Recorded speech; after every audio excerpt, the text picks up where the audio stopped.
जीतने वालों को मेरा सलाम, क्योंकि एक दिन हर कोई जीतेगा।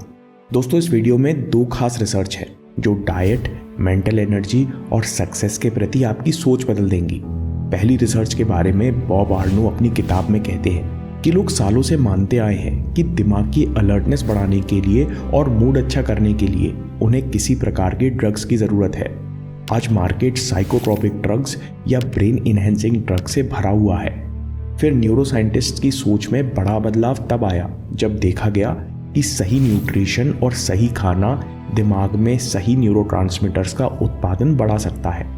ये न्यूरोट्रांसमीटर्स क्या हैं? सिंपल भाषा में कहें तो न्यूरोट्रांसमीटर हमारे दिमाग के वो केमिकल्स हैं जिनके द्वारा दो नर्व सेल्स आपस में बातें करते हैं।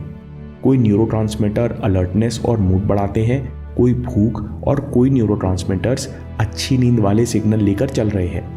खाने और ब्रेन केमिस्ट्री को समझने के लिए एक दिलचस्प प्रोसेस देखते हैं। डाइजेशन के समय हमारे शरीर के अंदर प्रोटीन रूपता है अमीनो एसिड्स में, और उन अमीनो एसिड्स में से एक है टायरोसिन।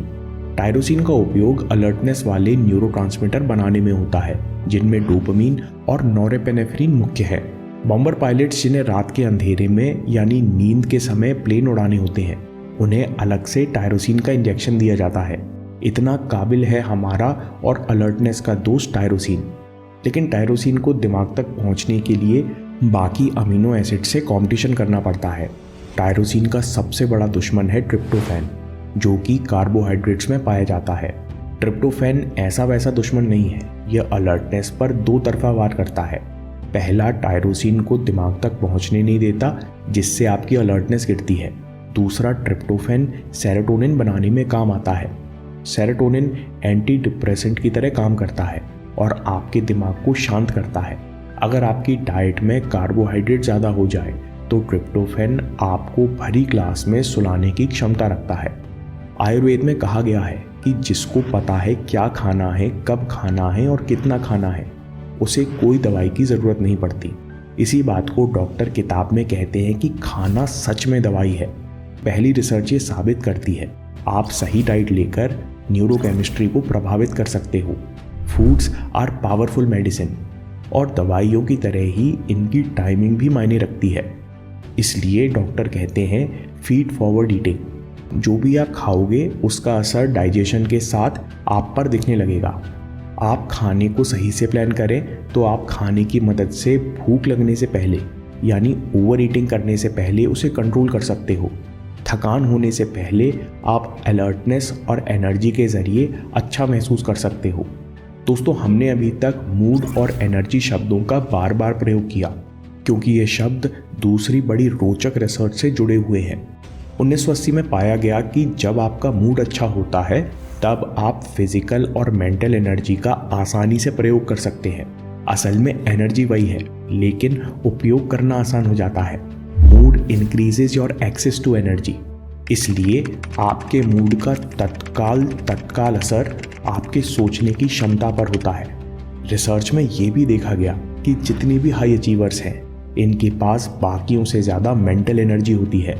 ये लोग ज़्यादा सतर्क रहते हैं, ज़्यादा गहराई से सोच सकते हैं, ज़्यादा मेहनत कर सकते हैं और ज़्यादा देर तक कठिन प्रॉब्लम्स पर काम कर सकते हैं। They can work deeper, harder and longer. Bob आर्नो कहते हैं कि जब आप सफल लोगों से मिलते हो तो आप इनकी इंटेलिजेंस या स्मार्टनेस से प्रभावित नहीं होते, बल्कि इनकी हाई मेंटल एनर्जी से प्रभावित होते हैं। एनर्जी तो रिजल्ट है, इसके पीछे कारण है कि आप अक्सर किस मूड में रहते हैं।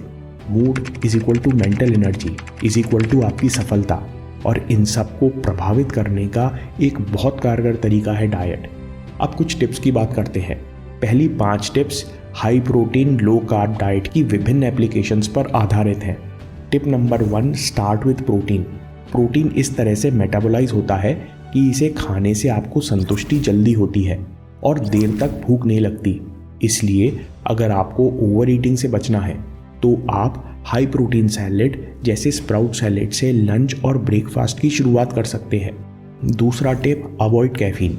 दिन भर स्वाभाविक रूप से अलर्ट महसूस करने के लिए कॉफ़ी और चाय से आपको दूरी बनानी होगी। सबसे पहले कॉफ़ी के साथ शक्कर ना खाएं, जैसे मीठी ब्रेड, कपकेक एक्सेट्रा।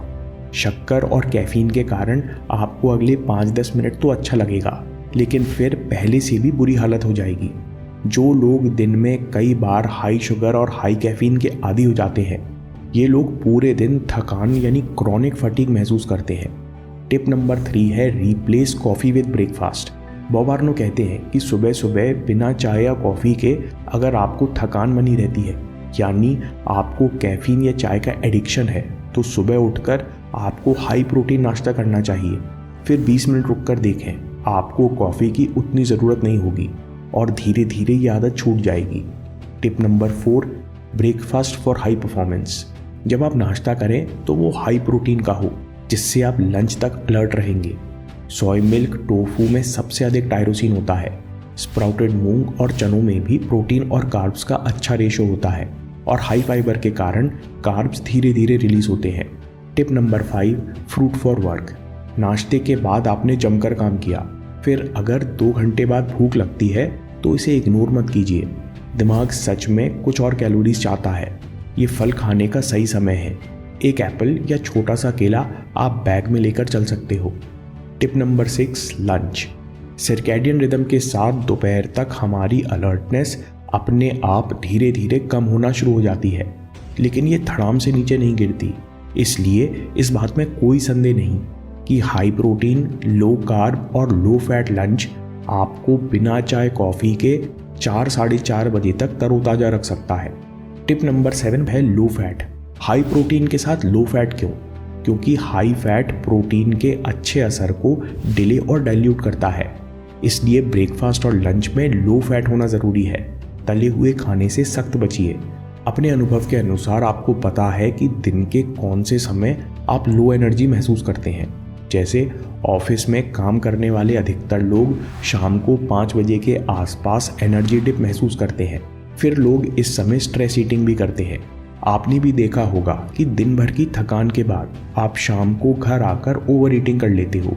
इस समस्या से बचने के लिए एनर्जी डिप से कम 30 मिनट पहले स्लो रिलीजिंग कार्ब्स जैसे ओट्स या अधिकतर फ्रूट्स जिनमें हाई फाइबर होता है, इनका उपयोग कीजिए। इनकी जगह आप कुछ अखरोट और बादाम भी खा सकते हैं। आपको थकान कम महसूस होगी और सेरोटोनिन रिलीज होने से आप थोड़ा अच्छा भी महसूस करोगे। टिप नंबर 9 प्रोफेशनल है। कई प्रोफेशनल एथलीट्स इंटेंस ट्रेनिंग से तत्काल पहले ग्लूकोज ड्रिंक के साथ आधा स्कूप प्रोटीन पाउडर भी लेते हैं, जिससे लंबी और टेक्निकल ट्रेनिंग में उन्हें फोकस बनाए रखने में मदद मिले। टिप नंबर 10 है कीप इट सिंपल। अगर आप इंटरनेट पर high protein low carb Indian vegetarian search करेंगे तो शेफ्स आपको आलमंड भाकरी, ग्रिल्ड पंपकिन और स्प्राउट्स ढोकला तक पहुंचा देंगे। इतना कॉम्प्लिकेट करने की ज़रूरत नहीं है। बॉब आर्नो कहते हैं कि अगर आप पक्के वेजिटेरियन हो तो बीन्स और स्प्राउट्स का कॉम्बिनेशन 95% माइक्रो और मैक्रो न्यूट्रिएंट्स की ज़रूरत पूरी कर लेगा। दोस्तों, आप इंडियन डाइट खाते हैं तो रोटी और चावल सीमित मात्रा में खाना है। सूप, सलाद, स्प्राउट्स पर जोर देना है। डॉक्टर कहते हैं कि मैं लंच के लिए थोड़े से चावल, बीन्स और हरी सब्जी का सलाद खाता हूँ। जब आप लो कार्ब खाने लगो तो साथ में सोया मिल्क और टोफू भी जोड़ सकते हो। टिप नंबर 11 बहुत ज़रूरी है। रात में हल्की फुल्की डाइट लीजिए और खाली पेट सोने जाइए। हल्का खाना 1 या 2 घंटे में पेट से सरककर इंटेस्टाइन्स में पहुंच जाता है। उसके बाद ही सोने जाइए। आप सुबह उठकर तरोताज़ा महसूस करेंगे और ये ताजगी आपको अगले दिन बहुत काम आएगी। दोस्तों, अगर आपके पास समय हो तो भोजन करने का साइंटिफिक तरीका यानी भोज क्रिया पर वीडियो ज़रूर देखिए, या फिर गलत फूड कॉम्बिनेशन पर भी वीडियो देख सकते हैं जो आपकी एनर्जी गिराते हैं। और हाँ, आपके समय से कोई वीडियो, कोई ऐप, कोई न्यूज़ कीमती नहीं है। मैं काम के किस्से लाता रहूँगा। हिम्मत, हरकत, होशियारी, हम जीतेंगे।